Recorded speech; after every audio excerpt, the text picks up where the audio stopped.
करो बच्चों, एक सेकंड।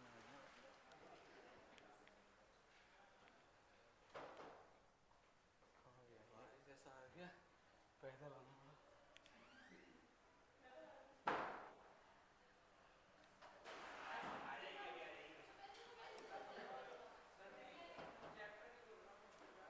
ओके, तो बच्चों सबसे पहले हम होमवर्क वाला पार्ट डिस्कस कर रहे हैं। होमवर्क वाला पार्ट उसे बच्चों देखें। बच्चों इस वाले क्वेश्चन को देख के बताओ, इसमें किसी को डाउट? किसी को भी डाउट? ठीक है बच्चों, फिर मैंने एक ये वाला क्वेश्चन दिया था, इसमें कहीं कोई कंफ्यूजन? किसी को भी डाउट इसमें? ठीक है बच्चों, इसमें कोई डाउट? हेलो, हाँ भैया, मैं आज वो कॉपी ले जाऊंगा, कुछ और मुझे प्रिंट करवाने थे तो उधर चक्कर लगेगा तब ले जाऊंगा। ठीक, ओके ठीक।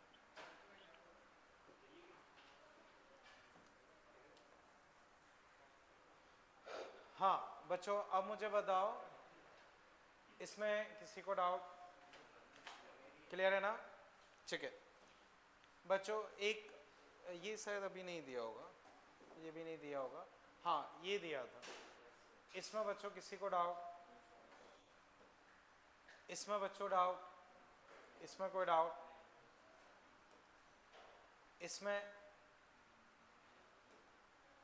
ठीक है बच्चों, यही क्वेश्चन थे।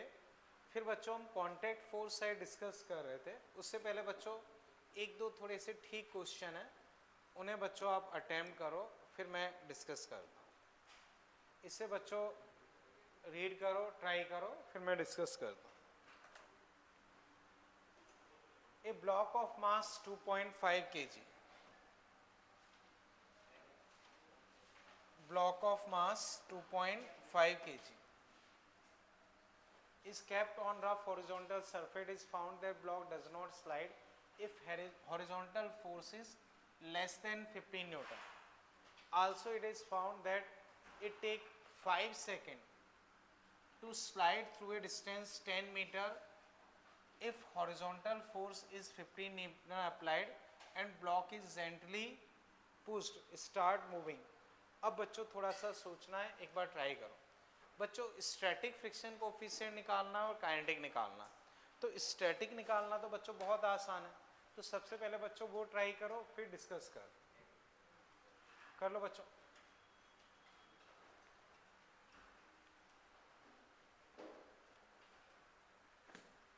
बच्चों स्टैटिक निकालना बहुत आसान है, काइनेटिक में जरूर थोड़ा सा फाइट है, लेकिन स्टैटिक बहुत आसानी से निकाल सकते हैं। तो करो बच्चों, फिर हम आगे डिस्कस करते हैं।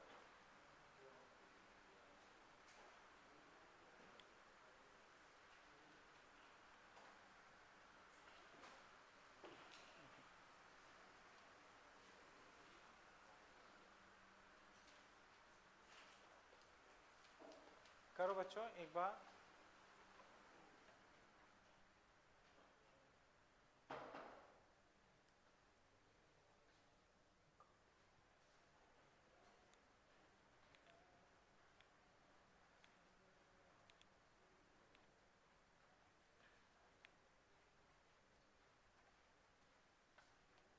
मैम इसकी एसी अभी बंद है क्या? नहीं, गर्मी से बहुत हो रही है इसमें।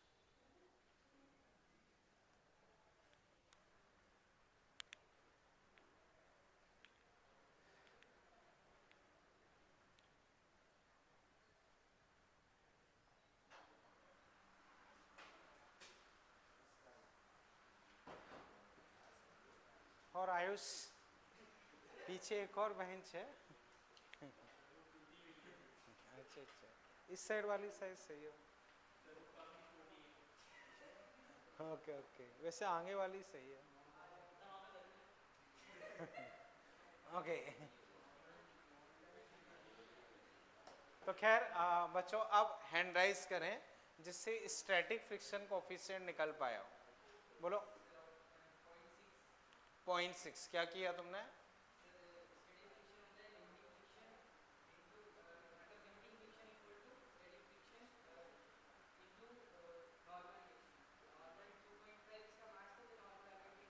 ठीक है, सही है। ओके बच्चों देखो क्वेश्चन में तुम्हें क्या दिया है, क्वेश्चन में बच्चों तुम्हें ये दिया है कि जैसे ये ब्लॉक है, इसका मास 2.5 kg, इस पे तुम 15 न्यूटन का फोर्स लगा रहे हो, ठीक है, तब ये जस्ट स्लाइड कर रहा है, यानी कि बच्चों लिमिट कितने की होनी चाहिए, 15 की। लिमिट कितने की होनी चाहिए, 15 की। तो 15 इक्वल टू म्यू एस, और नॉर्मल कितना होगा 25, तो म्यू एस बच्चों यहाँ से आ गया 3/5.6। क्लियर है, नॉर्मल बच्चों यहाँ से कितना आ गया, मतलब एक आंसर आ गया। अब इसके बाद बच्चों तुमने क्या किया, इसको तो हल्का सा धक्का दे दिया, तो हल्का सा धक्का दोगे तो ये चल पड़ेगा, चल पड़ेगा तो वैसे ही फ्रिक्शन कौन सा लगने लगेगा, काइनेटिक। तो स्टैटिक या लिमिटिंग फ्रिक्शन बच्चों बताओ कितना है इसमें, लिमिटिंग फ्रिक्शन, फ्रिक्शन इस कोफिशिएंट नहीं, फ्रिक्शन 15, तो काइनेटिक 15 से तो कम ही होगा, तो जैसे ही तुम इसे हल्का सा पुश कर दोगे तो चल पड़ेगा, चल पड़ेगा तो फिर फ्रिक्शन कौन सा लगेगा, काइनेटिक। काइनेटिक फ्रिक्शन इससे कम होगा, कम होने की वजह से वो एक्सेलरेट करने लगेगा, और एक्सेलरेट करने की वजह से वो 5 सेकंड में, 5 सेकंड में कितना चल रहा है, 10 मीटर।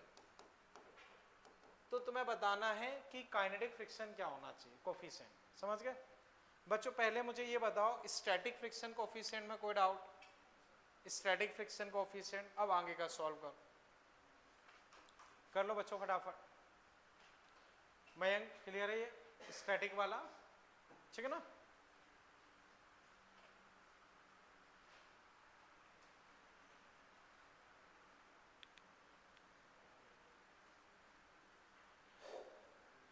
ये क्या हो गया, हाँ?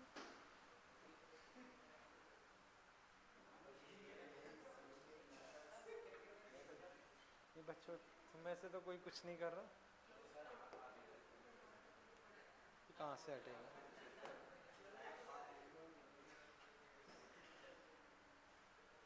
ओके 0.6 तो नहीं आएगा, हाँ 0.5 क्या किया है, सर पहले सर डिस्टेंस दिया था, टाइम भी दिया था सर, उसको v square is equal to u square plus base में लगा के हमने u निकाल लिया वहाँ से u, ठीक है आगे 15 minus 25x bye 0.5। v square. देखो इसमें दिक्कत ये आएगी, आपको फाइनल स्पीड पता नहीं है, इनिशियल स्पीड पता नहीं है, ये दिक्कत करेगा। इनिशियल तो 0 होगा, हाँ इनिशियल 0 लोगे, फाइनल सर फाइनल 0 लास्ट में रेस्ट। नहीं नहीं ऐसा कोई ज़रूरी नहीं है, गड़बड़ है। और कोई बोलो बच्चों,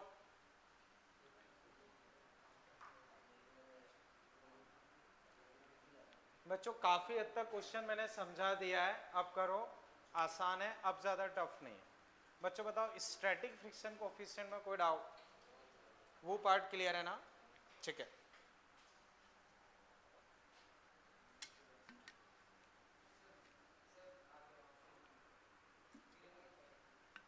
क्या किया,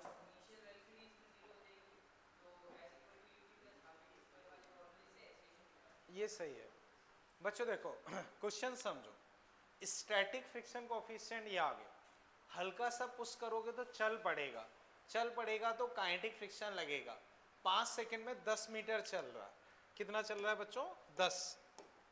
तो अब s equal to u t plus half a t square, displacement बच्चों 10, हाफ एक्सेलरेशन, टाइम 5 का स्क्वायर, तो बच्चों यहाँ से 20/25, एक्सेलरेशन आ गया 4/5।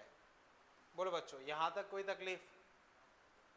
अब एक्सेलरेशन बच्चों कैसे लिखोगे, एक्सेलरेशन होगा चलाने वाला माइनस रोकने वाला, तो रोकने वाला म्यू नॉर्मल अपॉन मास, और वो एक्सेलरेशन कितना आया है 4/5। चलाने वाला माइनस रोकने वाला, काइनेटिक फ्रिक्शन क्या होगा, म्यू नॉर्मल, तो म्यू नॉर्मल, इसको यहाँ भेजो तो 10/5 कितना आया 2, 15 माइनस 25 म्यू, ये आया 13 इक्वल टू 25 म्यू। अब बच्चों म्यू हो गया 13/25, 4 से मल्टीप्लाई डिवाइड करो तो 52/100, 52/100 यानी कि 0.52। तो काइनेटिक फ्रिक्शन बच्चों कितना आया 0.52। समझ पाए बच्चों? तो बच्चों एक बार फिर समझो, स्टैटिक फ्रिक्शन तो हमने डायरेक्टली निकाल लिया, काइनेटिक के लिए हमें डिस्प्लेसमेंट दिया था, टाइम दिया था, उससे एक्सीलेशन निकाला। एक्सीलेशन बच्चों चलाने वाला माइनस रोकने वाला अपॉन मास, उससे बच्चों अपना ये आ गया। अब बच्चों बताओ इसमें कहीं कोई दिक्कत लग रही? क्लियर है बच्चों? कर लो फटाफट, फिर मैं आगे डिस्कस करता हूँ।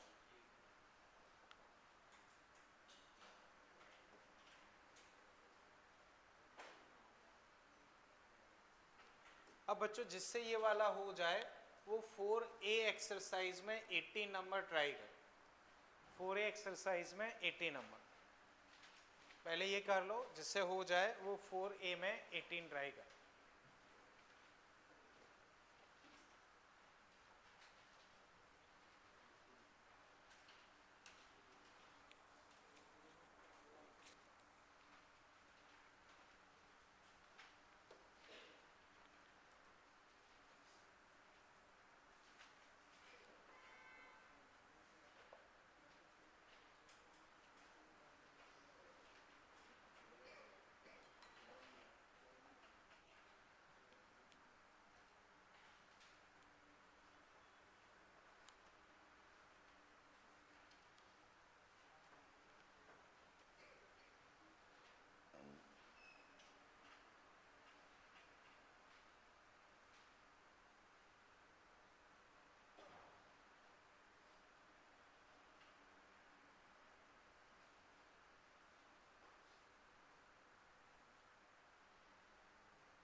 ऑप्शन डी देखते हैं बच्चों, ये सबने कर लिया ना, इसे हटा दूं अभी, ठीक है।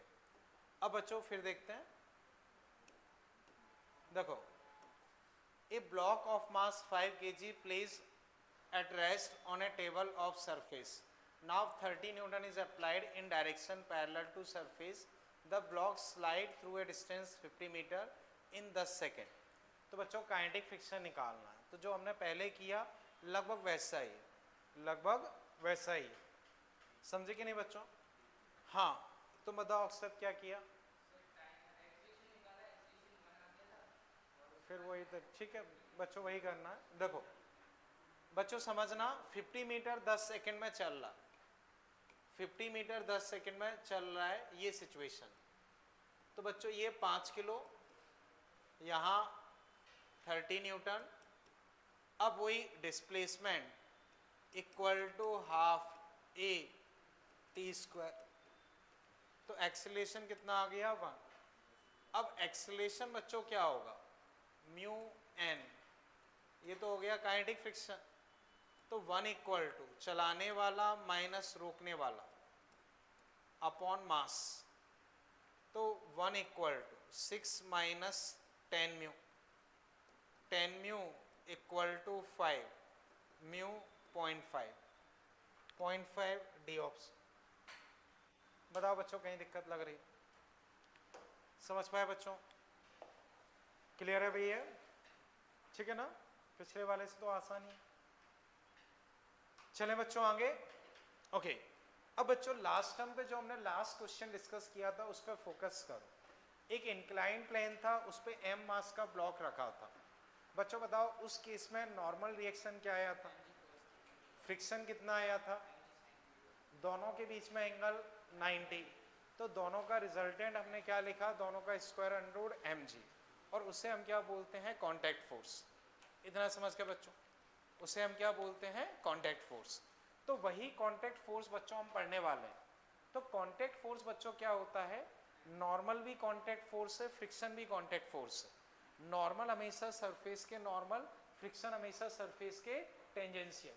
तो दोनों का रिजल्टेंट जो होता है उसको हम बोलते हैं नेट कांटेक्ट फोर्स। समझ गए बच्चों, या कांटेक्ट फोर्स।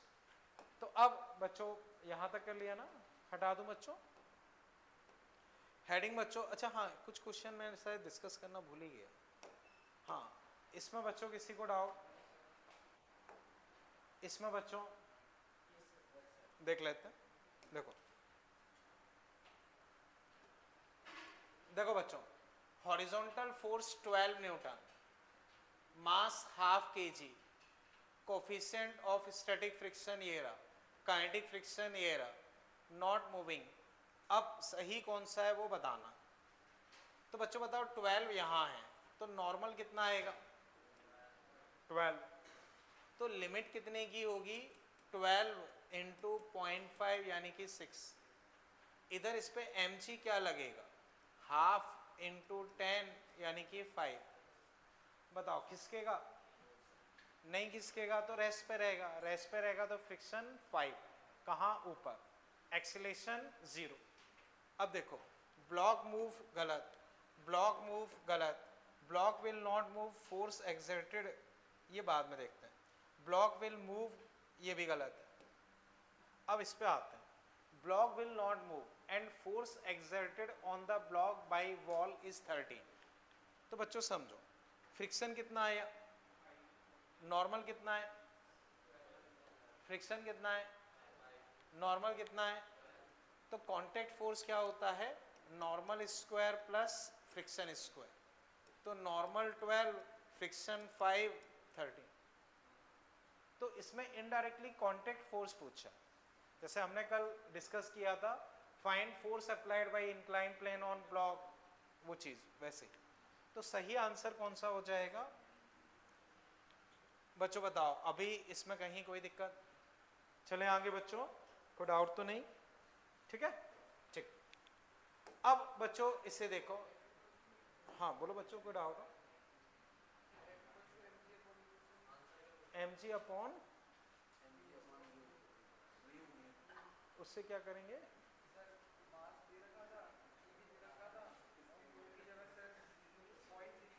अरे ये क्या हो रहा है,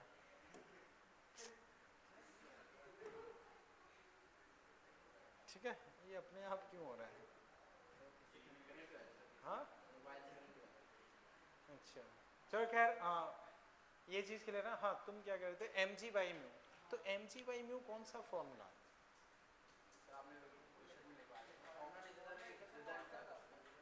कौन सा रिजल्ट है बताओ, बताओ मुझे। ओके ओके, ये तो उस क्वेश्चन का आंसर था, इसमें वो चीज पूछी भी नहीं, ये तो इस क्वेश्चन का आंसर है। कंसेप्ट सीखना, आंसर नहीं रखना, ठीक है।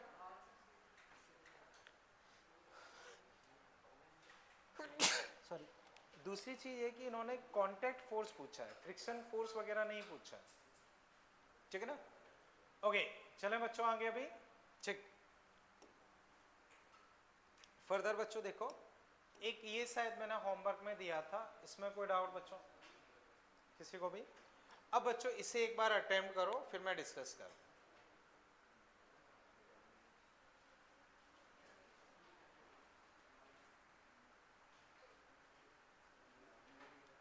बच्चों म्यू एस है 0.8, म्यू के है 0.5, म्यू एस 0.8, म्यू के 0.5।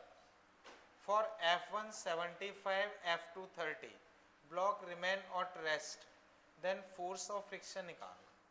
क्वेश्चन बच्चों समझो, जैसे मान लो बच्चों यही चीज है, एक F1 एक F2, ठीक है बच्चों, ये ऐसे मैंने रेस्ट पे रखा, लेकिन साथ ही साथ एक इस साइड से फोर्स और लगा रहा, तो एक तो ये लग रहा है, एक ये लग रहा है, उस तरह से दो फोर्सेस लग रहे हैं।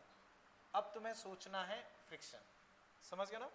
कल जो हमने डिस्कस किया था उसमें केवल ऐसे एक फोर्स लग रहा था, अब लेकिन साइड से ऐसे और फोर्स लग रहा है। तो एक बार थोड़ा अपना दिमाग चलाओ फिर मैं डिस्कस करता हूँ। क्वेश्चन समझ गए ना बच्चों, करो फटाफट, थोड़ा सा दिमाग लगाओ फिर देखते हैं।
बच्चों 4 किलो का ब्लॉक है,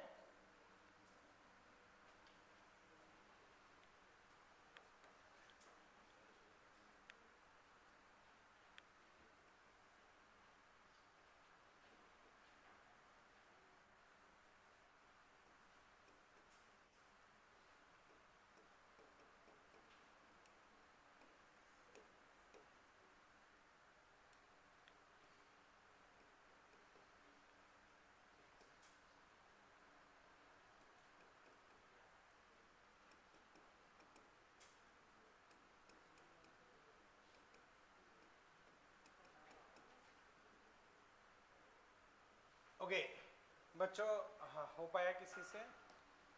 चलो बच्चों समझो, F1, F1 बच्चों ये है, तो बच्चों इसको अगर मैं सामने से देखूंगा तो F1 बच्चों यूं लग रहा, तो F1 बच्चों मैंने क्रॉस से दिखा दिया 75, या बच्चों मान लो यही ब्लॉक मान लो, तो मैं ऐसे जो फोर्स लगा रहा हूं वो है F1, तो F1 बच्चों 75 है, तो बच्चों बताओ नॉर्मल रिएक्शन कितनी होगी? 75, तो नॉर्मल 75, तो लिमिट कितने की होगी? 0.8 इंटू 75, 60, तो लिमिट कितने की है? 60 की। अब बच्चों ध्यान से समझो, ये है बच्चों, बताओ ये 4 किलो का है, नीचे क्या लग रहा है इसके? mg, यानी कि 40, तो वो नीचे चलाएगा ऐसे। इसके अलावा बच्चों मैं यूं 30 और लगा रहा हूं, तो वो ऐसे चलाएगा, तो 40 नीचे चलाएगा, 30 इधर चलाएगा, तो बच्चों 40 इधर चलाएगा, 30 इधर चलाएगा, तो नेट चलाने वाला फोर्स क्या होगा? 50, और लिमिट कितने की है? तो क्या लिमिट क्रॉस हो पाई? अगर लिमिट क्रॉस नहीं हुई तो फ्रिक्शन कौन सा लगेगा? स्टैटिक, स्टैटिक अप्लाइड के बराबर, यानी कि 50 के बराबर, तो अपने पास फ्रिक्शन कितना हो जाएगा? 50। तो बच्चों फिर समझो, नॉर्मल 75, तो लिमिट कितनी हुई? 75 इंटू 0.8, 60, एक नीचे 40 चलाएगा, इधर 30 चलाएगा, दोनों 90 डिग्री पे हैं, तो नेट चलाने वाला हो गया 50। लिमिट क्रॉस तो नहीं हो पाई, लिमिट क्रॉस नहीं हो पाई तो वो रुका रहेगा, और अगर वो रुका रहेगा तो फ्रिक्शन स्टैटिक लगेगा, और हम बोल सकते हैं वो अप्लाई के बराबर, यानी कि 50। तो आंसर बच्चों तुम्हारे पास कितना आ गया? 50। अब बच्चों बताओ इसमें कहीं कोई तकलीफ लग रही? समझ पाए? थोड़ा सा 3D में था बट ठीक क्वेश्चन था। क्लियर है बच्चों? अभी ये समझ पाए ना? सब कुछ वही है, बस एक 30 एक्स्ट्रा लग गया, तो 30 एक्स्ट्रा की वजह से नेट 50 आया, तो फ्रिक्शन 50 हो गया। ठीक है, चलें बच्चों आगे, इसे हटा दूं मैं अभी। अब बच्चों जो हम कांटेक्ट फोर्स पढ़ रहे थे उस पर आते हैं। तो कांटेक्ट फोर्स में बच्चों आप लिख लो, जैसे मान लो ये ब्लॉक है, इस पर तुमने फोर्स इधर लगाया, तो फ्रिक्शन कहाँ लगेगा? इधर।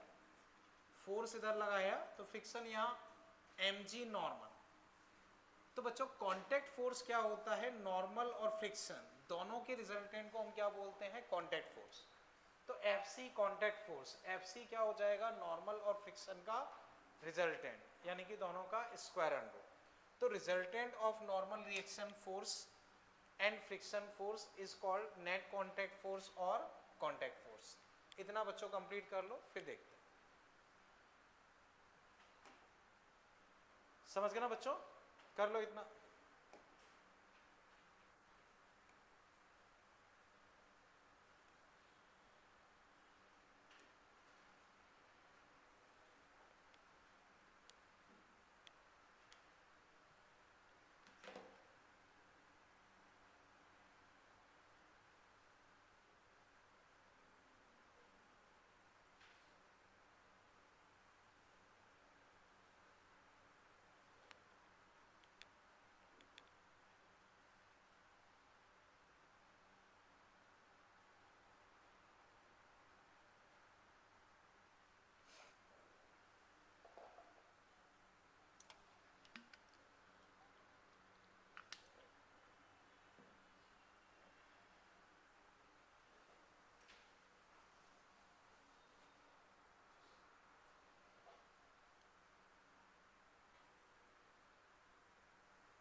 ठीक है, कर लिया बच्चों इतना, हटा दो बच्चों, कर लो।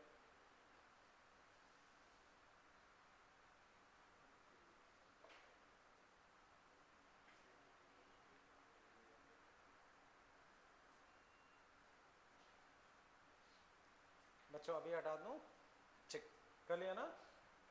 अब बच्चों एक एग्जांपल ट्राई करो, फ्रिक्शन कोफिशिएंट म्यू ये मूव कर रहा है, क्या कर रहा है, मूव कर रहा है।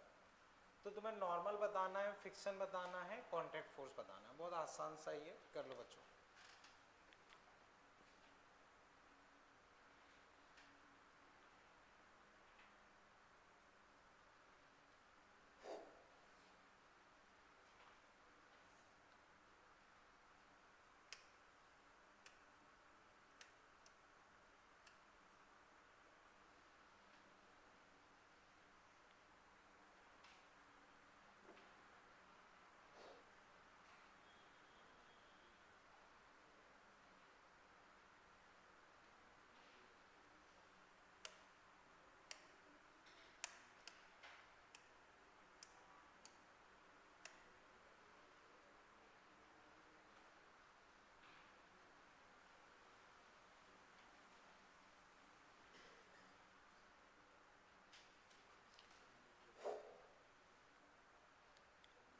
परी तुम बताओ नॉर्मल कितना होगा,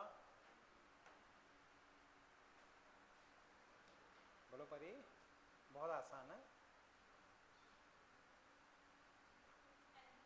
सही है। फ्रिक्शन बताओ क्या होगा,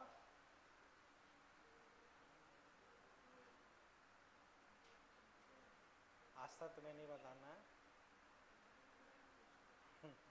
ठीक है। कांटेक्ट फोर्स,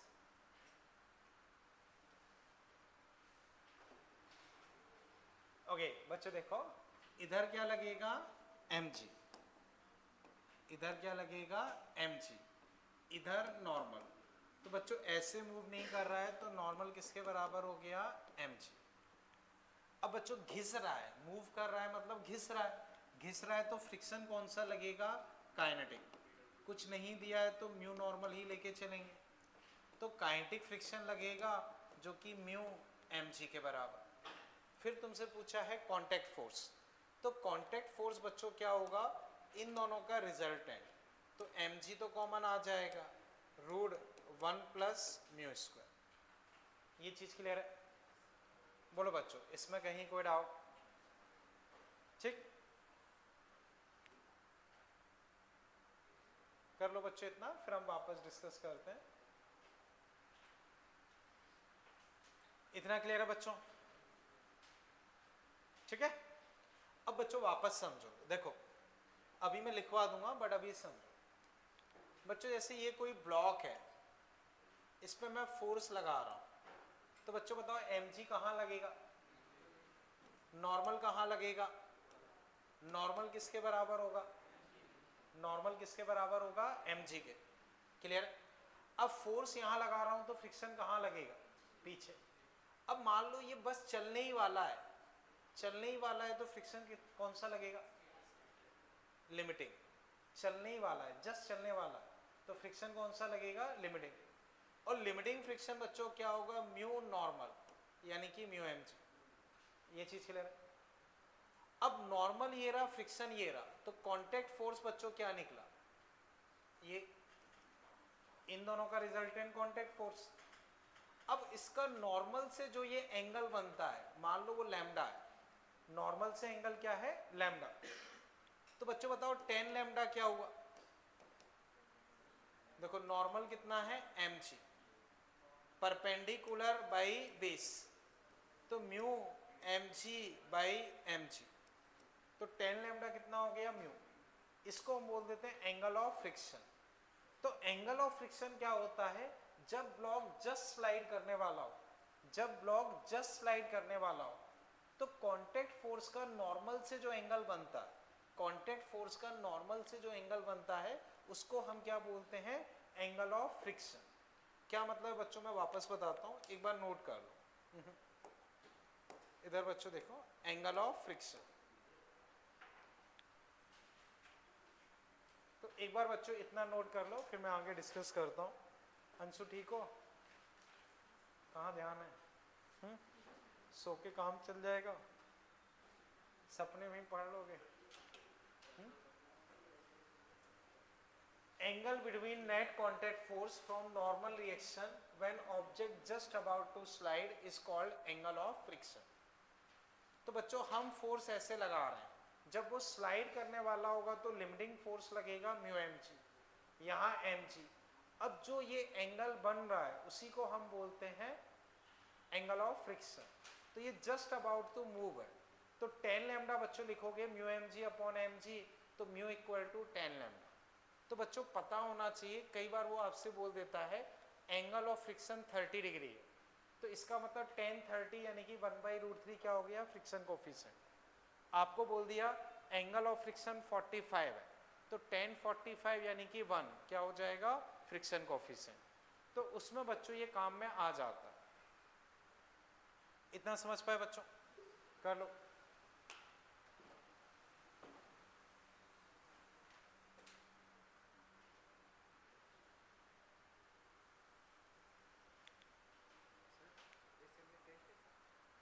होना तो चाहिए, बाकी सर और बताएंगे। देखो बच्चों फिजिक्स का अगर टेस्ट रहता है तो मैं उसका बता देता हूँ, वैसे होना चाहिए इस संडे टेस्ट। तो फिजिक्स के टेस्ट में बच्चों मान लो जितना अपना अभी तक हो जाएगा एनएलएम फ्रिक्शन, मेन पोर्शन बच्चों एनएलएम फ्रिक्शन का रहेगा, कुछ कुछ क्वेश्चंस पुराने में से आ जाएंगे, ठीक है ना, पर मैक्सिमम पोर्शन अपना एनएलएम फ्रिक्शन का रहेगा, ठीक है। हाँ मतलब सभी मैं सिलेबस लेकिन फिजिक्स का ही बता सकता हूँ।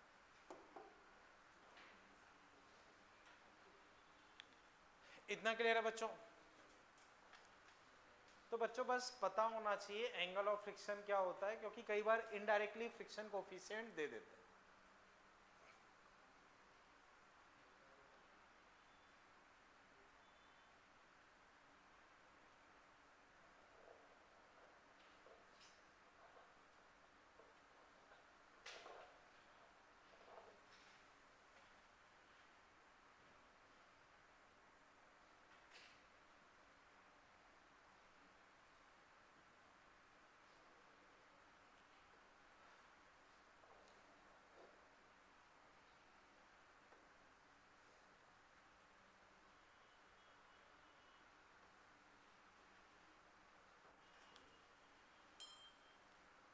ठीक, हटा दूं बच्चों अभी इसे।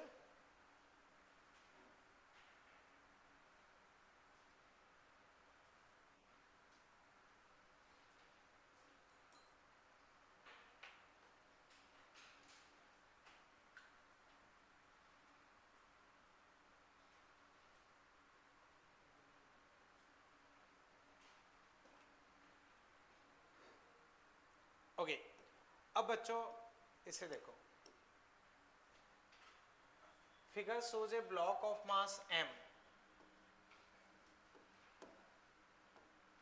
Placed on bracket of mass m, ठीक है। Bracket block system move downward with constant velocity, what is magnitude of total force of bracket on block. तो बच्चों ये पूरा सिस्टम कांस्टेंट वेलोसिटी से मूव कर रहा है, इस ब्रैकेट का मास है कैपिटल M, इसका मास है m, और ये कांस्टेंट वेलोसिटी से मूव कर रहा है, क्लियर है। तो बच्चों ये बताओ जो स्मॉल m मास का ब्लॉक है उसकी वेलोसिटी कांस्टेंट है या वेरिएबल? कांस्टेंट वेलोसिटी है तो एक्सीलरेशन क्या हुआ, तो नेट फोर्स क्या हुआ। अब बच्चों इस पे नेट फोर्स 0 है, इस पे ग्रेविटी mg लगाएगी। जो ये ब्रैकेट है वो एक नॉर्मल यहां से लगाएगा, एक नॉर्मल यहां से लगाएगा, ब्रैकेट यहां कांटेक्ट में यहां कांटेक्ट में, n1 n2 ऐसे लगाएगा, लेकिन उस पे नेट फोर्स 0 होना चाहिए। नेट फोर्स 0 होना चाहिए तो इन दोनों नॉर्मल का रिजल्टेंट ओवरऑल क्या होना चाहिए, ऊपर mg। तो अब ये ब्रैकेट कौन से फोर्स लगा रहा है, n1 n2, उसका रिजल्टेंट क्या आया mg। तो ब्रैकेट उस ब्लॉक पे क्या फोर्स लगाएगा, ब्रैकेट उस ब्लॉक पे ओवरऑल क्या फोर्स लगा, mg। तो हमसे पूछा है what is magnitude of total force of bracket on block. तो ब्रैकेट एक इधर नॉर्मल लगा रहा है, एक इधर नॉर्मल लगा रहा है, उस पर ग्रेविटी mg लगा रहा है। चूंकि उसकी वेलोसिटी कांस्टेंट है, एक्सेलरेशन 0, नेट फोर्स 0, तो इस mg के बराबर ये दोनों होने चाहिए, इस mg के बराबर ये दोनों होने चाहिए। तो ये दोनों मिलके किसके बराबर होना चाहिए, mg। आंसर समझ पाए बच्चों? अगर उसका एक्सेलरेशन 0 है तो नेट फोर्स 0, तो ग्रेविटी के mg को कौन बैलेंस करेगा, इसका फोर्स। तो इसका फोर्स क्या हो जाएगा, mg। ये क्लियर है बच्चों? चलें आगे बच्चों, इसमें अभी कोई डाउट? ठीक है ना, इससे बच्चों फिर मैं हटा रहा हूं, ठीक है ना, ओके। अब बच्चों इसे ट्राई करो, कल जो हमने डिस्कस किया था लगभग वही है। A block of mass 0.2 kg is kept on rough base of mass 0.6 kg which is kept on rough table. Block is slipping down with constant speed. This normal force on base due to table. Normal force on base. अच्छा, table की वजह से normal force पूछा बच्चों, लगभग वैसा ही है पर ट्राई करो, याद करो बच्चों। इसी एनएलएम में मैंने एक क्वेश्चन करवाया होगा टेंशन या स्प्रिंग के टाइम पे, अगर आप लोगों को थोड़ा याद हो, स्प्रिंग या टेंशन के टाइम पे मैंने पूछा होगा इस तरह से ये चीज़ है स्लाइड कर रही है, तो रस्सी में टेंशन निकालो, ये सब थोड़ा सा बच्चों दिमाग लगाओ, फिर देखते हैं।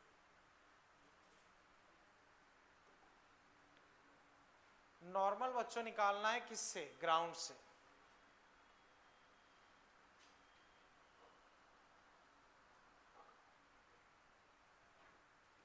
कल जो हमने पढ़ा है उससे रिलेट करो।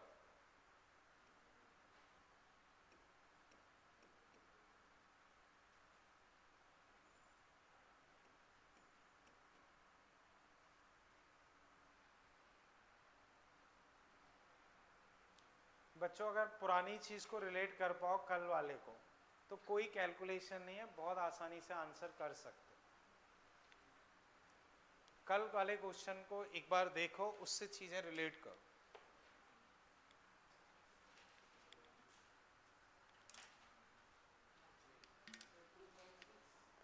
कैसे?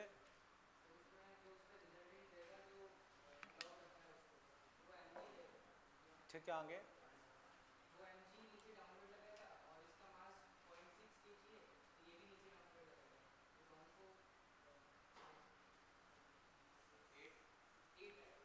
एट सही है बच्चों। समझो, कल हमने क्वेश्चन किया था, अभी भी किया, ये कांस्टेंट वेलोसिटी से स्लाइड कर रहा है, कांस्टेंट वेलोसिटी से स्लाइड कर रहा है, तो एक्सेलरेशन 0, एक्सेलरेशन 0 मतलब नेट फोर्स 0, नेट फोर्स 0। तो इस केस में नॉर्मल जो ब्लॉक लगाता है वो mg cos theta, friction mg sin theta, net mg। तो बच्चों कल हमने डिस्कस किया था, ये जो ब्लॉक mg लगाएगा वो बिल्कुल नीचे लगाएगा, जो कांटेक्ट फोर्स लगाएगा वो कहाँ लगाएगा, बिल्कुल नीचे। तो बच्चों अब ऐसे समझो, जैसे मान लो बच्चों बच्चों ये एक 0.6 kg का ऑब्जेक्ट रखा है, बताओ नॉर्मल कितना होगा, नॉर्मल कितना होगा 6। बच्चों मान लो तुम इसे 2 से और दबा रहे हो, अब नॉर्मल 8। अब फिर देखो ये 0.6 kg का रखा है, बताओ यहाँ नॉर्मल क्या होगा, यहाँ नॉर्मल क्या होगा 6। अब तुम इसको 2 से और दबा रहे हो बिल्कुल वर्टिकली, अब नॉर्मल क्या हो जाएगा 8। अब ये जो 0.2 kg का है, ये इस पे इस तरफ फोर्स लगाएगा, इस तरफ फोर्स लगाएगा, इस पे ओवरऑल फोर्स कहाँ आता है, नीचे। कल हमने डिस्कस किया था, तो नीचे फोर्स आएगा, तो 0.6 मतलब 6 इसका 2 इसका, टोटल कितने से प्रेस करेगा 8 से। तो आंसर क्या हो जाएगा, ग्राउंड से नॉर्मल बच्चों कितना आ जाएगा 8। अभी समझ पाए बच्चों, कोई दिक्कत? क्योंकि इस केस में या तो रेस्ट या कांस्टेंट वेलोसिटी, जो इसका कांटेक्ट फोर्स आएगा वो नीचे की तरफ आएगा। क्लियर है बच्चों? अभी कोई डाउट? ठीक है, आगे देखते हैं बच्चों। अब बच्चों हेडिंग लिख लो, angle of repose. Angle of repose, angle of repose, angle of repose, ठीक है। इसमें बच्चों एक लाइन लिख लो एंगल ऑफ रिपोज में, एंगल ऑफ रिपोज में it is used to calculate, it is used to calculate, it is used to calculate friction coefficient, it is used to calculate friction coefficient between two surfaces, it is used to calculate friction coefficient between two surfaces। तो बच्चों friction coefficient 0.4, 0.3, 0.5 कैसे पता चलता है वो अब हम discuss कर रहे हैं, तो वो समझो बच्चों। जैसे बच्चों मान लो एक ये टैबलेट की सरफेस और मान लो ये एक रिमोट उसकी सरफेस, मुझे इनके बीच में फ्रिक्शन कोफिशिएंट पता करना है, तो मैं क्या करूँगा, इसको ऐसे रखूँगा, इसको इस तरह से रखूँगा। अब बच्चों रखने के बाद मैं क्या करूँगा, ये जो टैबलेट है इसको बहुत स्लोली ऐसे टिल्ट करूँगा, बहुत स्लोली ऐसे टिल्ट करूँगा। बच्चों मैं यहाँ टिल्ट कर रहा हूँ, इस पे वो स्लाइड कर गया, जैसे ही वो स्लाइड कर गया मैं वहीं रुक जाऊँ, वहीं रुक जाऊँ। जिस एंगल पे ये स्लाइड किया है वही अपना क्या होगा, एंगल ऑफ रिपोज, समझ गए। अब मान लो बच्चों मुझे इस मोबाइल की सरफेस और टैबलेट की सरफेस के बीच में फ्रिक्शन पता करना, तो इनको रखूंगा, इसको ऐसे ऐसे टिल्ट करता जाऊंगा बहुत स्लोली, जिस एंगल पे स्लाइड कर गया वो अपना क्या हो गया, एंगल ऑफ रिपोज। ये चीज क्लियर है। मान लो बच्चों जैसे मुझे इस बुक और इस पेन की सरफेस के बीच में फ्रिक्शन कोफिशिएंट पता करना, तो मैं इसको ऐसे रख के जिन दो सरफेस के बीच में पता करना हो उनको ऐसे रख दो और बहुत स्लोली ऐसे टिल्ट करते जाओ। जिस पर्टिकुलर एंगल पे वो स्लाइड कर जाएगा वो तुम्हारा क्या होगा, एंगल ऑफ रिपोज। तो एंगल ऑफ रिपोज क्या होता है, जिस पर्टिकुलर एंगल पे वो स्लाइड कर जाएगा उसको हम बोलते हैं एंगल ऑफ रिपोज। ये चीज क्लियर है बच्चों। अब बच्चों देखो,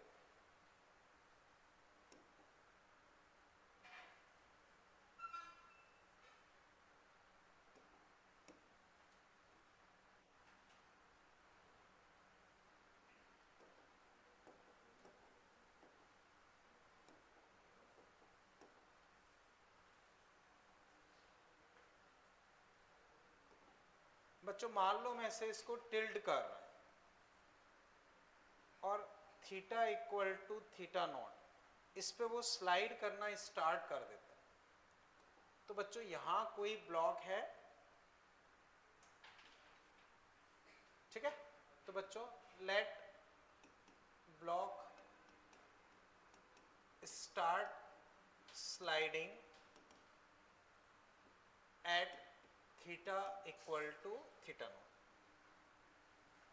तो बच्चों हम उसको धीरे धीरे ऐसे टिल्ट कर रहे हैं, तो theta equal to theta naught पे वो स्लाइड करना स्टार्ट कर देता है, इस पर्टिकुलर एंगल पे वो स्लाइड करना स्टार्ट कर देता है। तो बच्चों हम लोग रट चुके हैं, इधर क्या लगता है, mg साइन थीटा, तो mg साइन थीटा नॉट। इधर बच्चों यहां नॉर्मल। अब बच्चों जस्ट स्लाइड करने वाला है, जस्ट स्लाइड करने वाला है, तो फ्रिक्शन कौन सा लगेगा, फ्रिक्शन कौन सा लगेगा, बोलो बच्चों, लिमिटिंग। कौन सा फ्रिक्शन लगेगा, लिमिटिंग। तो बच्चों यहां लिमिटिंग फ्रिक्शन लगेगा, और लिमिटिंग फ्रिक्शन क्या होता है, mu s into normal, mu s into normal. Clear है। तो अब at time of sliding mg sine theta, mg sine theta naught मान लो, किसके बराबर होगा, लिमिटिंग फ्रिक्शन, या हम इसी को बोल सकते हैं mu S M G cos theta naught, M G cut गए तो sine theta naught by cos theta naught क्या आ गया म्यू एस। तो टेन थीटा नॉट बच्चों यहां से क्या आ गया म्यू एस। कर लो बच्चों इतना। तो एंगल ऑफ रिपोज बच्चों क्या आ गया, जो एंगल ऑफ फ्रिक्शन हमने पढ़ा था वैसे ही मान लो। वहां पे म्यू क्या था 10 लैम्डा, यहाँ है 10 थीटा नॉट, वो एक ही चीज मान लो। एक बार इतना कंप्लीट कर लो फिर मैं वापस डिस्कस कर।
कर लिया बच्चों?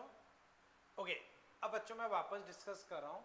हम उसको स्लोली स्लोली टिल्ट कर रहे थे। एक पर्टिकुलर एंगल पे वो स्लाइड करने लगता है, उस पर्टिकुलर एंगल को हम क्या बोलते हैं, एंगल ऑफ रिपोज।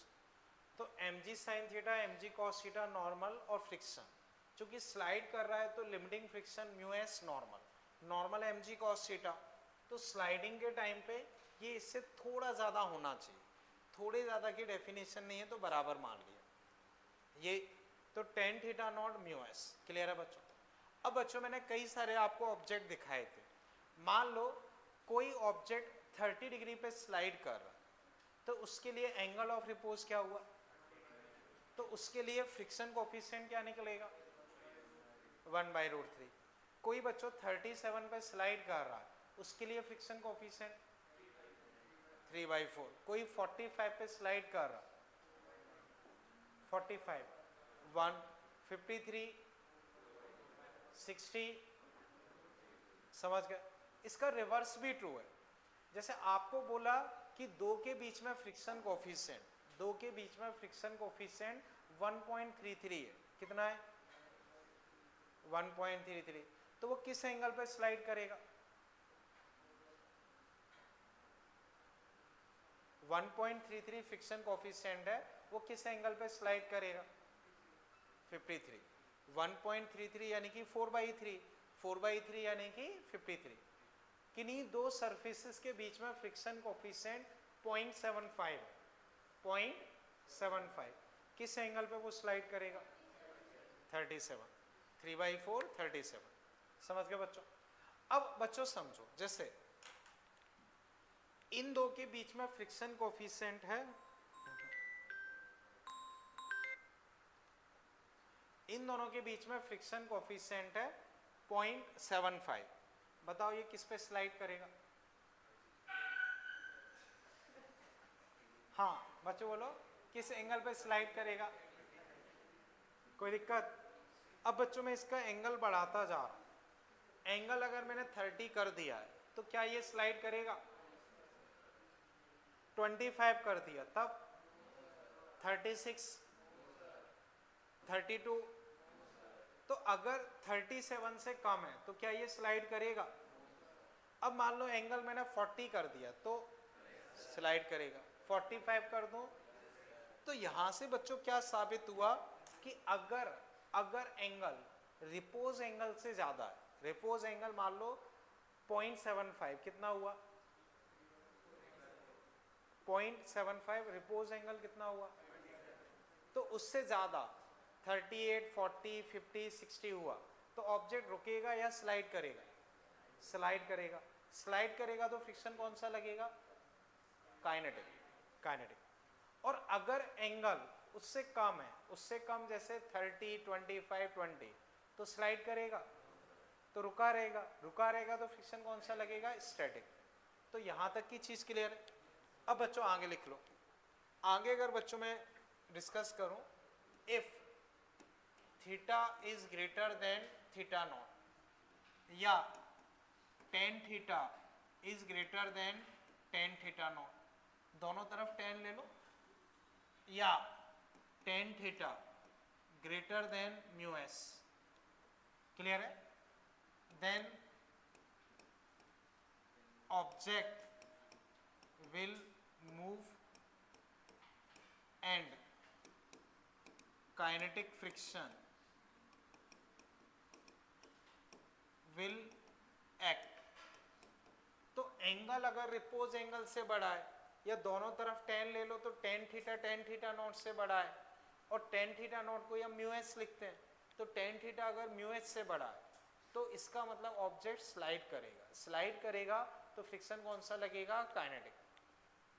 ऐसे ही if theta is less than theta naught या tan theta is less than tan theta naught और tan theta is less than mu s, then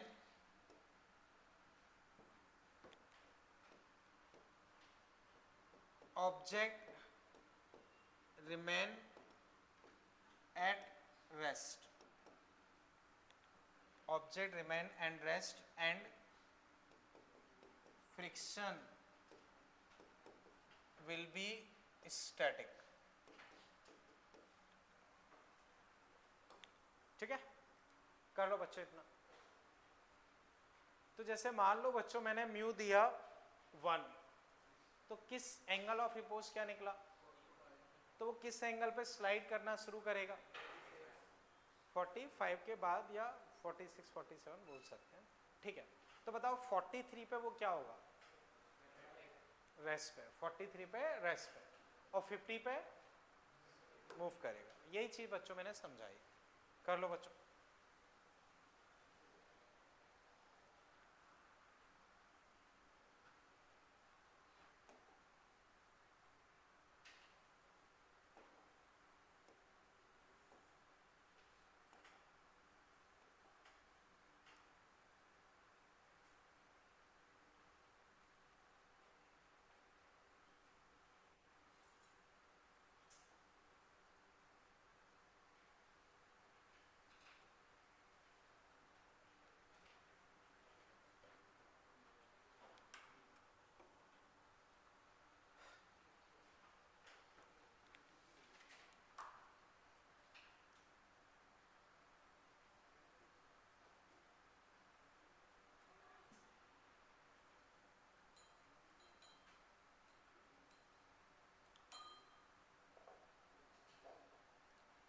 कर लिया बच्चों इतना?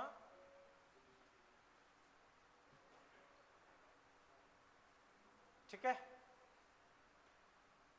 चले बच्चों आगे। इसे हटा रहा हूं बच्चों, ठीक। अब acceleration and friction force calculate करो।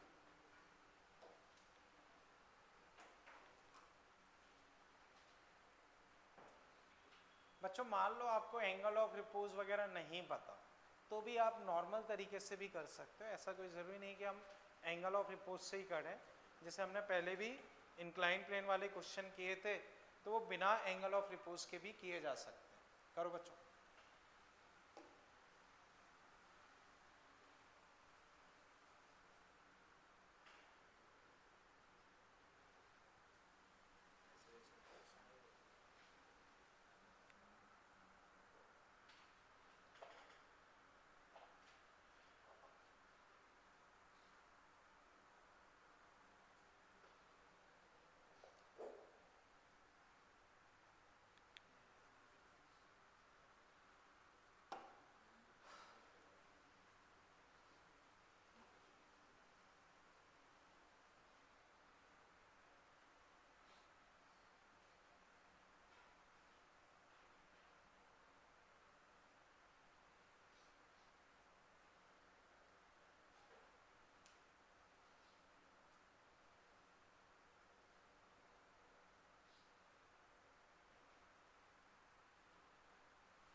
हाँ म्यू बच्चों 0.7 है। हाँ ये कोई काम का नहीं है, वो ऐसे ही लिखा है, इसे छोड़ दो, इसको हटाओ, ठीक है। ये है, अब आपको सॉल्व करना। हाँ अब हैंड राइज करें, ईशान हुआ तुमसे। और फ्रिक्शन कितना? ओके और कोई?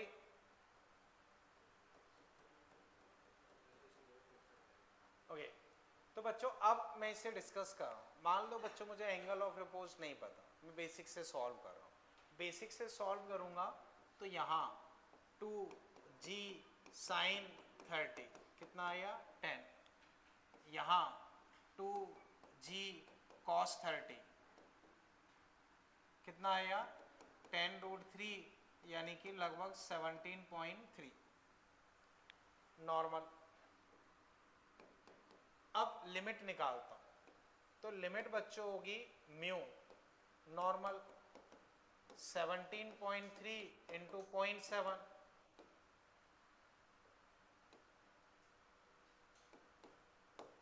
12.11। बच्चों बताओ चलाने वाला फोर्स कितना है? लिमिट कितने की है? लिमिट कितने की है? तो क्या लिमिट क्रॉस हो पाई? देखो 12 की लिमिट है और अपना 10 ही है, तो लिमिट क्रॉस नहीं हो पाई। नहीं हो पाई इसका मतलब नहीं चलेगा, नहीं चलेगा तो एक्सीलरेशन बच्चों कितना हो गया? 0। अब एक्सीलरेशन 0 है तो फ्रिक्शन क्या होगा? चलाने वाले के बराबर। ये 10 है तो फ्रिक्शन पीछे क्या हो जाएगा? 10। फ्रिक्शन बच्चों कितना हो जाएगा? 10 पीछे की तरफ। समझ गया बच्चों? अब बच्चों अगर मैं इस केस में कांटेक्ट फोर्स पूछता हूं तो क्या आएगा? वही mg आएगा, वो mg sin theta mg cos theta का, इसको वही mg आएगा। अब मान लो बच्चों इसको एंगल ऑफ रिपोज से करना चाहें, ये मैंने बिना एंगल ऑफ रिपोज के किया। तो बच्चों देखो अभी अभी हमने पढ़ा था tan थीटा निकालो, तो tan 30 1/√3 सॉल्व करोगे तो 0.577 आएगा। कितना आएगा? 0.577। इतना कर लिया ना बच्चों, ठीक ना? इसमें किसी को डाउट तो नहीं ना? कर लो फटाफट, फिर आगे डिस्कस कर।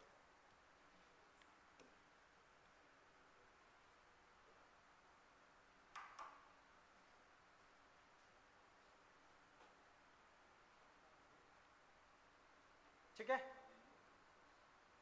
अब बच्चों देखो पिछले वाले में result, if tan theta is less then mu S तो ऑब्जेक्ट क्या रहेगा? रेस्ट पे। देखो tan थीटा क्या है? 0.577 और म्यू एस कितना है? 0.7। तो tan थीटा उससे कम है, उससे कम है तो ऑब्जेक्ट क्या रहेगा? रेस्ट पे, तो एक्सेलरेशन 0। तो अगर एंगल ऑफ रिपोज से करना चाहोगे तो बस थोड़ा सा डायरेक्ट हो जाएगा, बाकी ऐसा कोई ज़रूरी नहीं है, हम नॉर्मल मेथड से कर सकते हैं। बताओ बच्चों यहाँ तक अभी कोई दुविधा? चले आगे। किस वापस बताता हूँ, देखो tan 30 1/√3 1/1.732 सॉल्व करोगे ये आएगा। तो एंगल ऑफ रिपोज कितना है 0.577, वो इससे कम है या ज्यादा है, कम है। तो अभी अभी हमने पढ़ा था अगर tan थीटा म्यू एस से कम तो tan थीटा कितना आया 0.577, म्यू एस कितना है 0.7, उससे कम ही है तो फिर ऑब्जेक्ट क्या रहेगा रेस्ट। तो उतना कोई जरूरी नहीं है, हम बेसिक से कर सकते, ये क्लियर है।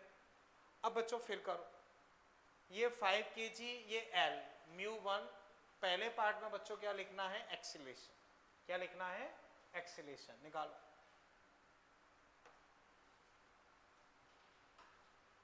बोलो कुछ पूछ रहे हो राहुल?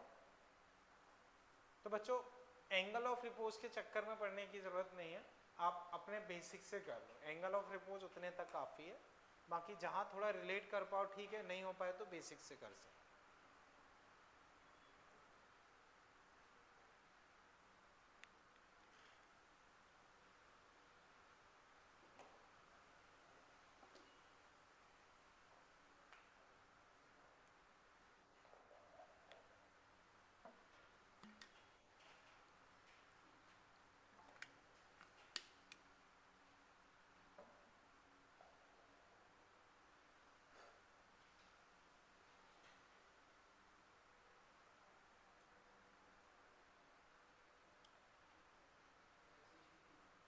एक्सेलेशन 2 कह रहे हो तुम, बोलो।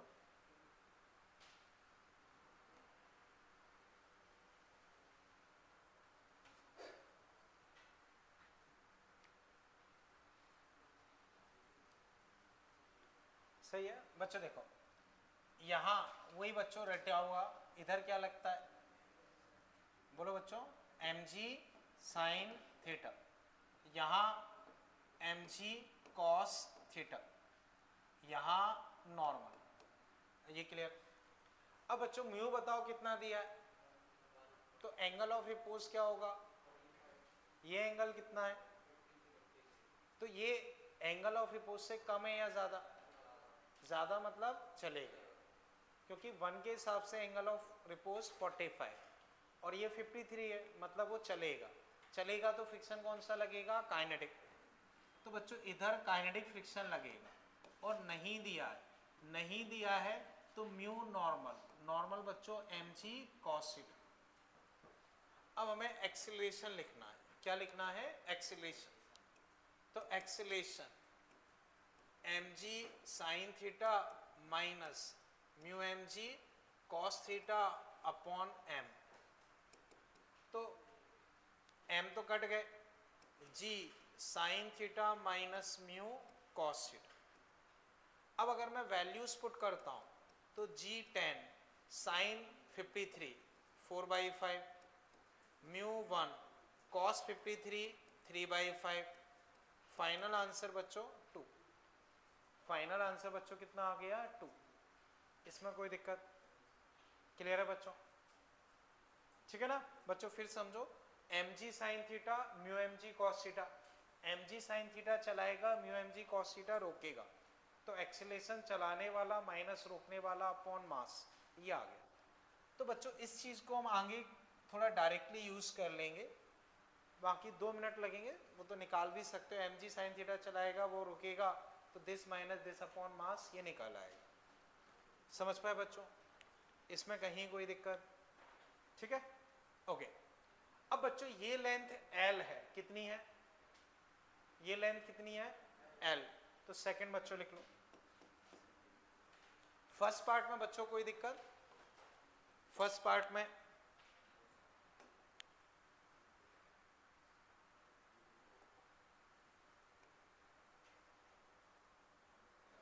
ठीक है।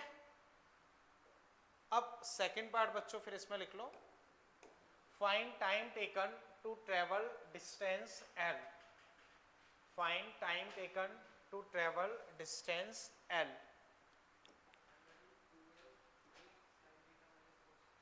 सही है बच्चों। देखो s equal to ut plus half t square.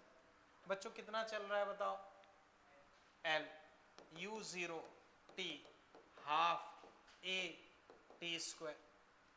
तो यहां से बच्चों टी तुम्हारे पास कितना आ गया, अंडर रूट 2l/a। जैसे बच्चों याद करो टाइम अंडर रूट 2h/g होता था, वैसे 2l/a। और ए की जगह क्या रख सकते हो, या तो 2 रख सकते हो या ये रख सकते हो। ए की जगह क्या रख सकते हो, या तो 2 रख सकते हो या ये। तो इस हिसाब से क्या रखोगे, 2 रखोगे तो रूट एल। कंसेप्ट समझ पाए बच्चों, कोई दिक्कत? ठीक है, ये चीज क्लियर है। अब बच्चों समझो, इस क्वेश्चन में कहीं कोई दिक्कत, दोनों पार्ट में एक्सेलरेशन निकालना सीख पाए। mg sin थीटा चलाएगा, म्यू mg cos थीटा रोकेगा, तो चलाने वाला माइनस रोकने वाला अपॉन मास, तो g sin theta minus mu g cos theta. Clear? Value put की तो 2 आ गई। टाइम निकालना है, s equal to ut plus half a t square, l equal to half a t square 2l/a का under root. बच्चों यही मान लो अगर स्मूथ होता तो एक्सेलरेशन क्या होता, g sin थीटा। तो बच्चों म्यू की जगह क्या रख दो, 0। स्मूथ है तो म्यू क्या हो गया, 0। तो एक्सेलरेशन क्या हो गया, g sin थीटा। फिर तुमसे अगर टाइम पूछता तो 2l/a, a की जगह क्या रखोगे, g sin थीटा। अब बच्चों इसमें कई सारे क्वेश्चंस पूछता है कि मान लो स्मूथ में टाइम ज्यादा लगेगा या रफ में, बताओ। रफ में, तो आपसे बोल दिया रफ में फिसलने का टाइम स्मूथ से डबल है, म्यू निकालो, तो उस टाइम को उससे डबल कर दो। रफ में फिसलने का टाइम स्मूथ से ट्रिपल है, तब सॉल्व करो, बिल्कुल वैसे ही कर सकते। समझ गए ना? रफ में टाइम हमने ये निकाला, एक्सीलेशन की जगह क्या रखोगे, g sin theta plus mu g cos theta. Smooth के केस में क्या रखोगे, केवल g sin थीटा। फिर टाइम अगर डबल दिया है तो डबल रख के सॉल्व कर लो, ट्रिपल दिया है ट्रिपल रख के सॉल्व कर लो, n टाइम्स दिया है n टाइम्स रख के सॉल्व कर लो। समझ गए बच्चों? चलें आगे। ठीक है, अब फिर देखो बच्चों,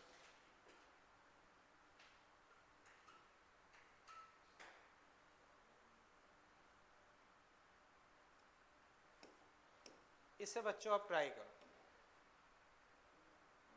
if coefficient of friction between an insect and ball is mu and radius of ball is r, maximum height to which insect can crawl। बच्चों समझो क्वेश्चन क्या है।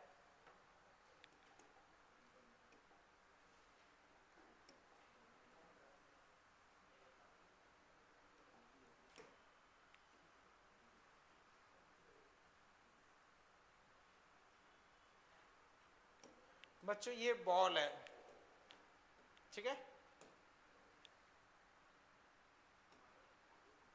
क्या हो गया, हाँ ये बॉल है।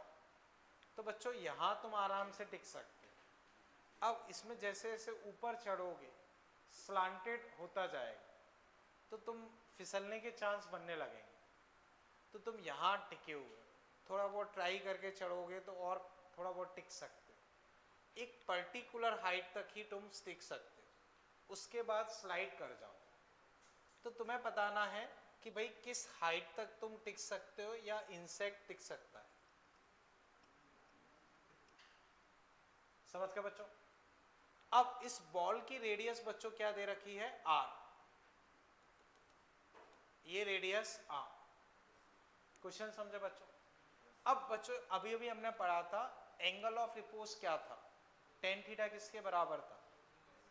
तो एंगल ऑफ रिपोज में बच्चों क्या होता है, जैसे ये है, कितना मैक्सिमम स्लांटेड ये टिक सकता है, वही एंगल ऑफ रिपोज है।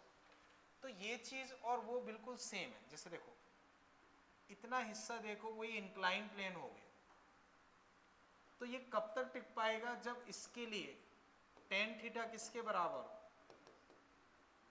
म्यू या म्यू एस। म्यू है तो म्यू ले लेते हैं। अब बच्चों ज्योमेट्री लगाओ और अपना दिमाग लगाओ, सॉल्व करो, देखते हैं। काफी हद तक मैंने हिंट दे दी, अब आप अपना दिमाग लगाओ। समझ पाए ना बच्चों? बिल्कुल वही सिचुएशन है, अब बस ज्योमेट्री लगानी है। करो एक बार, फिर मैं डिस्कस करता हूँ। राहुल समझ पाए कुछ? अब बच्चों ज्योमेट्री लगानी है, दिमाग लगाना है, ठीक है ना? लगाओ।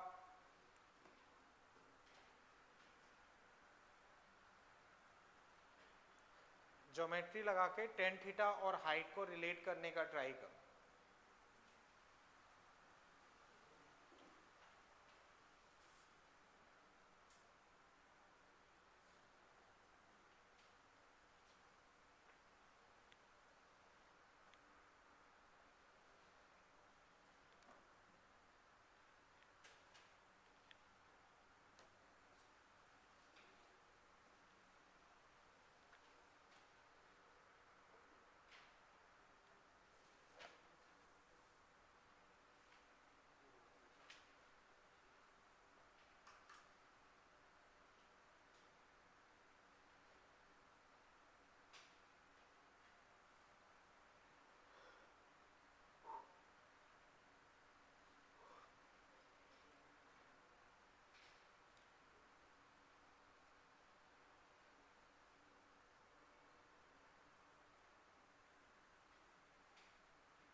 जैसे बच्चों देखो ये थीटा है, तो बच्चों बताओ ये एंगल क्या होगा?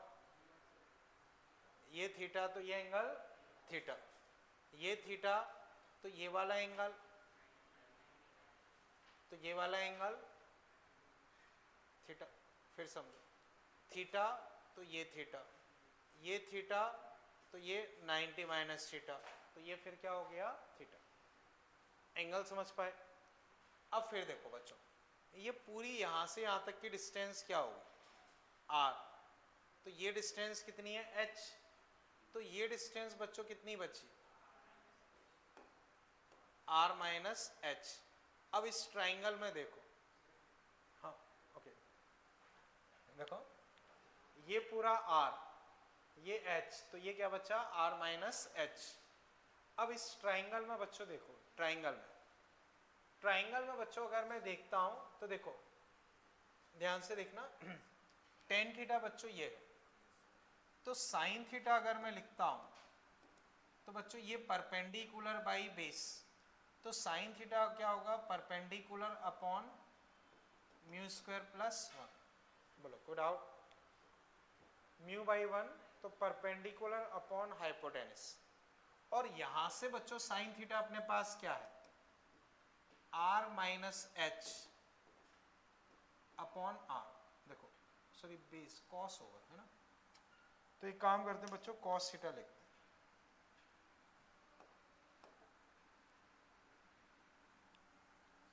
टेन थीटा कॉस थीटा बच्चों बेस अपॉन हाइपोटेनस,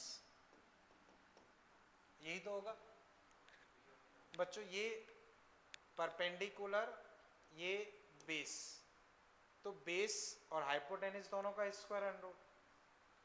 अब कॉस थीटा बच्चों बेस अपॉन हाइपोटेनस, तो r minus H upon R, ये आया, ये ठीक है। अब फिर देखो 1 upon root mu square plus 1 divide करो 1 माइनस एच बाई आर, इस r को डिवाइड कर दी, इधर उधर करता हूं, h by R 1 minus 1 upon mu square plus 1, तो h क्या हो गया? r इंटू ये, r इंटू ये, यानी कि ऑप्शन बी। कोई दिक्कत नहीं, ये चीज समझ पाए? इस r को दोनों में डिवाइड करो, तो इसी को तुम लिख सकते हो r upon R minus H upon R, यही चीज है। तो 1 माइनस एच बाई आर, ये चीज वही की वही है। अब h बाई आर को उधर लाया, उसको यहां लाया, इस पूरे को इधर, इसको इधर, तो ये आ गया। अब h क्या होगा? r इंटू ये पूरा, ये अपना आंसर। बच्चों रिलेट कर पाए? चेक करो बच्चों।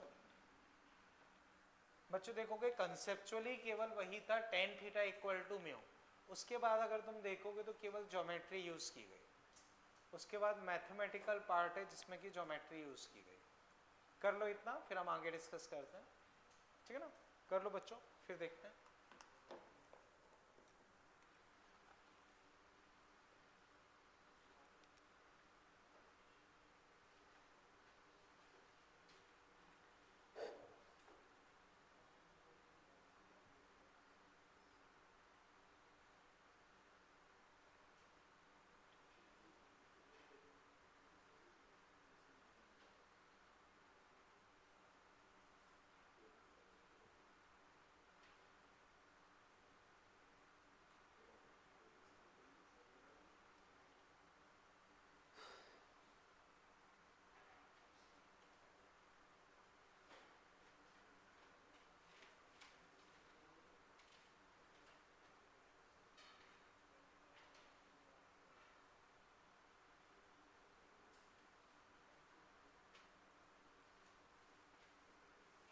इतना क्लियर है बच्चों?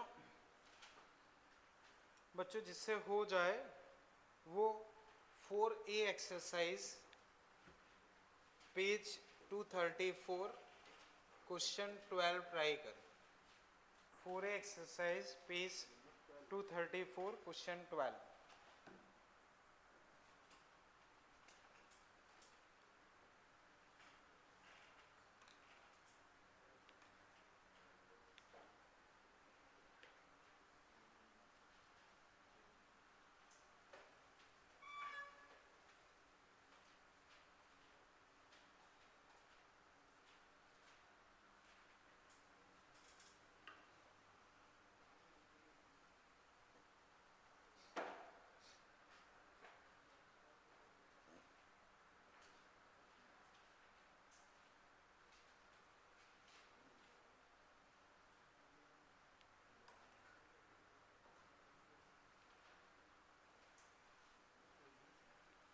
बच्चों इसी से रिलेट करने का ट्राई करो जो अभी हमने टॉपिक पढ़ा है। इतना कर लो बच्चों।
बच्चों इसे हटा दूं। अब बच्चों वापस देखो, जो मैंने क्वेश्चन दिया है वो ये वाला।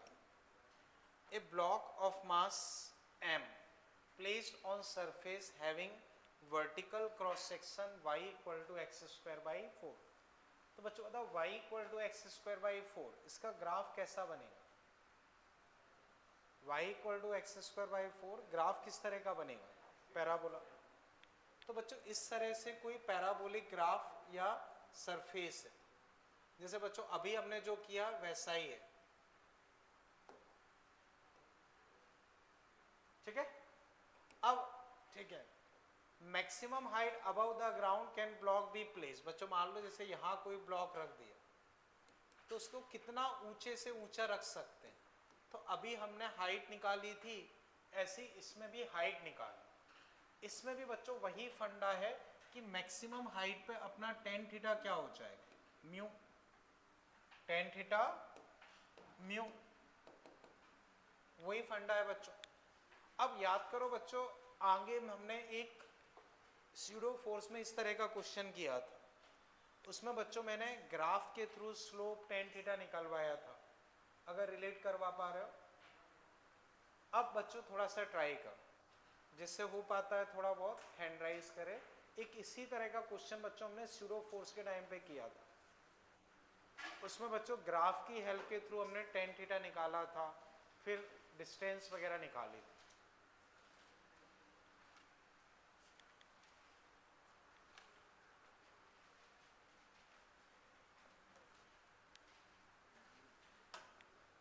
बच्चों चलो हिंट देता हूँ, डिफरेंशिएशन का ग्राफिकल मतलब क्या होता है? स्लोप मतलब, अब थोड़ा सोचो,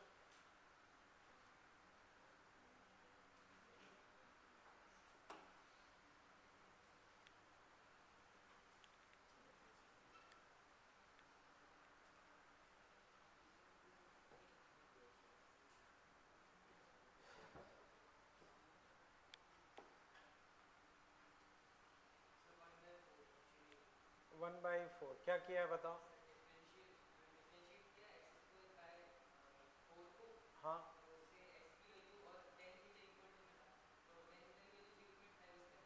ठीक है, ठीक है, अच्छा बच्चों देखो टेन थीटा, टेन थीटा मतलब स्लोप म्यू हुआ, और स्लोप क्या होता है? डिफरेंशिएशन मतलब d y by d x mu. अब d y by d x बच्चों इसका डिफरेंशिएशन 2x बाई फोर, और म्यू कितना दिया है? 0.5, तो बच्चों x कितना आ गया? 1। अब x1 इसमें रख देते हैं, x1 अगर इसमें रखते हैं तो y इक्वल टू 1 का स्क्वायर बाई 4, 1 बाई 4। तो बच्चों अगर वो हमसे पूछता y एक्सिस से मैक्सिमम डिस्टेंस बताओ, तो फिर x ये आता, कितना आता? 1। तो जो हमने स्यूडो फोर्स वाला क्वेश्चन किया था उसमें ये डिस्टेंस पूछी थी, तो वो ये हो जाती, इस केस में हो जाती 1। लेकिन वो हाइट पूछ रहा है मतलब y कोऑर्डिनेट, तो x की जगह 1 रखोगे तो y कितना आ गया? 1 बाई 4। बच्चों बताओ अभी इसमें कहीं कोई दिक्कत? फिर समझो बच्चों, वही मैक्सिमम हाइट कहाँ तक टिक पाएगा? Tan theta mu. Ten theta मतलब स्लोप, स्लोप मतलब डिफरेंशिएशन, तो 2x बाई 4, x1 आ गया। x1 अगर मैं इस इक्वेशन में रख देता हूँ तो y कितना हो गया? 1 बाई 4। बोलो बच्चों यहाँ तक कोई दिक्कत? चले आगे, ठीक।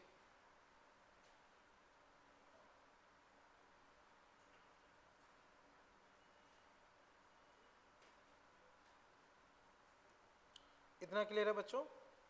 ठीक है बच्चों, इसे हटा दो ना, कर लिया इसे?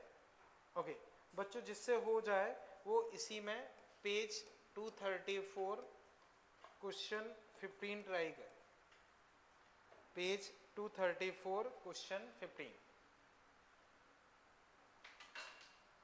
पेज 234 क्वेश्चन 15, ये क्लियर है ना?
तो बच्चों अब जो क्वेश्चन मैंने दिया है उसे देखो।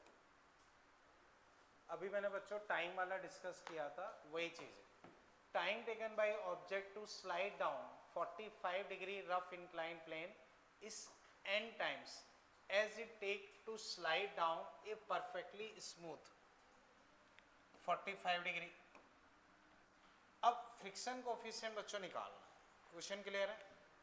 अभी बच्चों जो मैंने टाइम वाला डिस्कस किया था इसमें n टाइम्स बोल दिया, तो बच्चों बताओ स्मूथ वाले में टाइम ज़्यादा लगेगा या रफ वाले में? रफ वाले में। तो बच्चों रफ वाला जो टाइम है वो n टाइम्स ऑफ स्मूथ वाला है। रफ वाला जो टाइम है वो n टाइम्स ऑफ स्मूथ वाला है, क्योंकि रफ वाले में टाइम ज़्यादा ही लगेगा। अब इसका स्क्वायर कर दो तो T square rough, n square T square smooth. Time के लिए बच्चों अब आगे मैंने बताया था, करो एक बार, समझ गए ना बच्चों?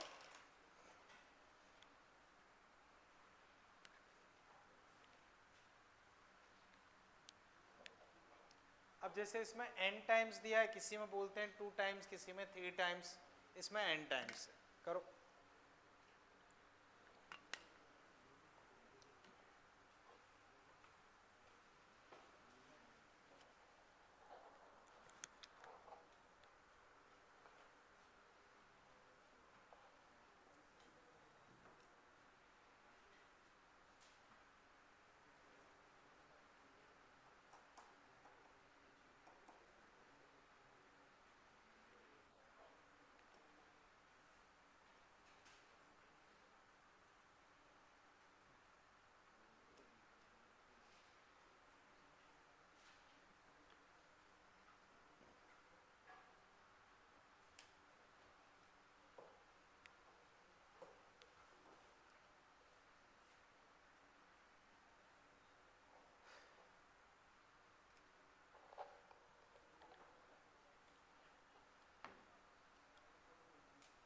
बोलो बच्चों, हो पाया?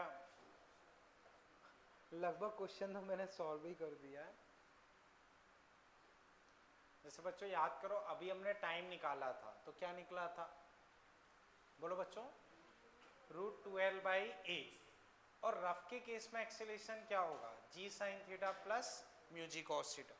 और स्मूथ के केस में g sin थीटा, म्यू 0 हो जाएगा।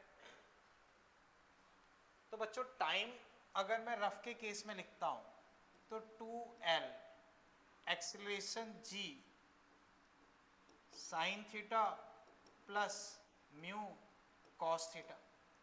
अब बच्चों बताओ थीटा कितना है? 45। तो g sine theta plus mu cos theta.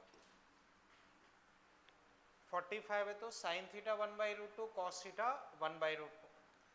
यहाँ n स्क्वायर 2l, यहाँ acceleration g sine theta, friction तो 0 हो गया। बच्चों समझे? याद करो अभी भी हमने देखा था टाइम क्या निकला था, 12/a। स्क्वायर करोगे तो 2l अपॉन, समझ गए ना बच्चों क्या आ रहा है? c। देख लेते हैं अभी, देखो 2l g 1/√2 चले गए, बचा क्या बच्चों? बचा क्या? हाँ यहाँ माइनस है, ठीक है। अब बच्चों क्रॉस मल्टीप्लाई करता हूं तो यहाँ तो कुछ बचा ही नहीं। 1 = n square 1 minus mu, n square minus n square mu 1। यहाँ लेके आता हूँ तो n square mu, n square minus 1 mu बच्चों n square minus 1 upon n square. इसी को बच्चों लिख सकते हो 1 - 1/n स्क्वायर। क्लियर है बच्चों? तो बच्चों ये कई बार आपके एग्जाम में आ चुका है, ये पहली बार नहीं है, उससे पहले भी आ चुका है। तो खैर फिर समझो बच्चों, रफ पे टाइम स्मूथ से n टाइम्स है, स्क्वायर किया ये आया, टाइम ये है तो उसका स्क्वायर होगा 2l/a। और रफ के केस में g sine theta minus mu cos theta, n square 2l, g sine theta that is 1/√2, ये सब कट गए तो 1 अपॉन बच्चों 1 माइनस म्यू को उधर भेज दिया तो 1 = n स्क्वायर 1 माइनस म्यू। आगे तो सॉल्व कर लिया। अब बच्चों चेक करके बताओ इसमें कहीं कोई दुविधा लग रही, ठीक है? चलें बच्चों आगे, क्लियर है ना ये, ठीक है। अब बच्चों इसमें अगर मैं होमवर्क वाले क्वेश्चंस बताऊं तो वो बच्चों देखो, बच्चों आप नोट करते चलो, एक ये बच्चों एज ए होमवर्क रख लो, फर्स्ट एक्सरसाइज क्वेश्चन नंबर 39, ठीक है, लिख लिया बच्चों। फिर बच्चों एक ये as a homework 4A exercise page 232 question 5, ठीक। फिर बच्चों ये एज ए होमवर्क रख सकते हो, वही इंसेक्ट वाला है, बस डेटा दे रखा है, ठीक है।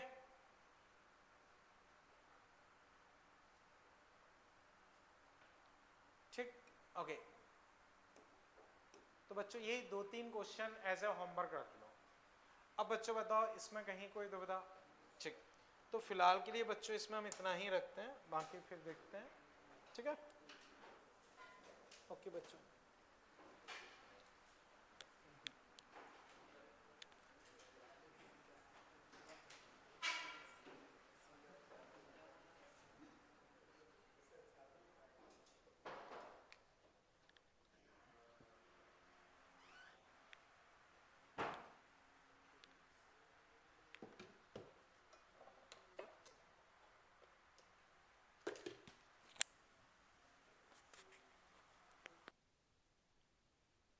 इसको कुछ करो, इसमें से आवाज आती है। आती तो सर, उसमें से तो आवाज़ आ रही थी। आप चलाओ कोई सा भी वीडियो चलाओ।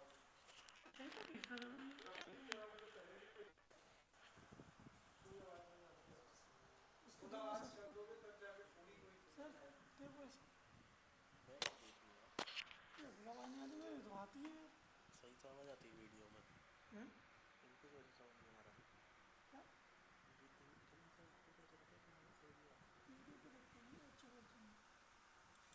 तो इधर लगवाओ ना, इधर कॉलर का, नहीं तो ऑब्वियसली सी बात है ना, तो इसको कॉलर का लगवाओ ना।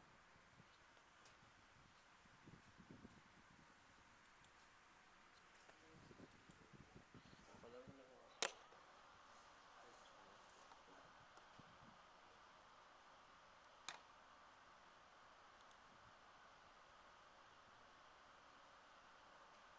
वॉल्यूम नहीं होगा। तो माइक देखो ना कहाँ लगाना है, कहाँ पर लगाना है। 18,000 प्लस।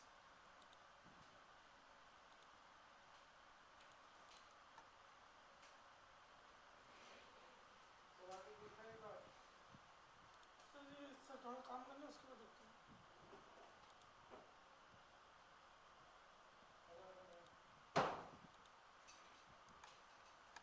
तो सब देख पाओ। क्या बोलना सर आप भी? अरे देख लो। इसका भी करना है तो अच्छा सर। बताओ, जनरल को क्या सपनों में क्या पूछना उससे यार? सर वो दिल की बात उससे कर रहा हूँ, वो खुद लगा है, तो क्या समझाना? तो मुझसे क्या पूछो क्या क्या हालत करूँ? करवा दी यार तुमने मौसम की, सर्दी हो मस्त हो रखी रहा है, मौसम सर। सर्दी हो रखी है अब तो। सुबह 6 बजे से अंधेरा हो रखा है। 10 मिनट के पीछे उस पर जाना अंधेरा हो गया सर, हम नहीं जा रहे। अरे भैया जाना पड़ेगा, कुछ भी हो जाए यार। नहीं होगी, प्लस माइनस दो, 3 एंड की ना 10 - 3, यहाँ एंड की ना कितना होगा 10 - 3, तो ये तो नीचे खींचेगी, ये वही रखना चाहिए। तो एक का मास हमने लैम्डा माना, इसमें लिखा है that mass of one is lambda. तो एक का मास लैम्डा है, तो दो का मास 2 लैम्डा, पांच का मास 5 लैम्डा, एल का मास लैम्डा है, तो ये लैम्डा है। तो इसका मास क्या होगा 10 - 10 = 1। तो इस पे m चिल्लाएगा, क्या लगेगा लैम्डा एल स्क्वायर, और इस पे लगेगा फ्रिक्शन, तो म्यू इनटू नॉर्मल। अगर ये इससे ज़्यादा हो जाए तो स्लाइड कर जाएगी, तो देखो वही पीडीएफ भेजा था बहुत पहले, वो भी व्हाट्सएप में आपके पास। ये कुछ पीडीएफ है इसको क्या? इससे मल्टीप्लाई कर, ये है क्या? नहीं नहीं, ये सारे तो नहीं बेटा है। अभी तो निकल भाई कि कार्टेज खाली है, बारिश हो रही है। अब ये 0.4 है, नहीं और नहीं होगा, इसमें नहीं 0.4 होगा। इंटू 10 4, ये 0.4 है, इसको यहाँ लाओ, तो L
स्पीकर बहुत छोटा होता है, वॉल्यूम का वो बहुत छोटा होता है। किसका? नहीं वो तो मैं सिस्टम की कह रहा हूँ सर। नहीं लैपटॉप मोबाइल में में वैसे- चला उसमें भी नहीं आती कोई लैपटॉप में सही आ रहा। अभी ये सर की जो आज क्लास लोड हुई है सब कुछ नहीं इसमें चला आप अपने मोबाइल में चला अच्छा चलाओ अभी लाना सब ज़्यादा मोबाइल में तो कल की सर के मोबाइल में चला मेरे मोबाइल में चला लगा कि कोई एक वीडियो।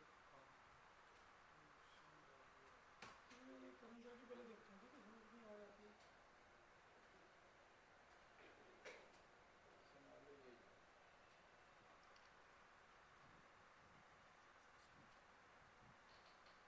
फुल वॉल्यूम है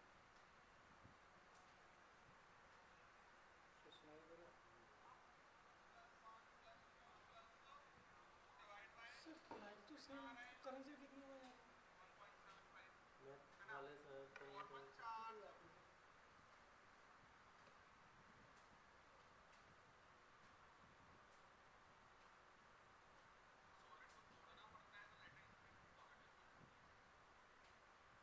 दिक्कत क्या है या तो सर एक काम आप तो करिएगा इधर माइक थोड़ा सा और ऊपर करिएगा।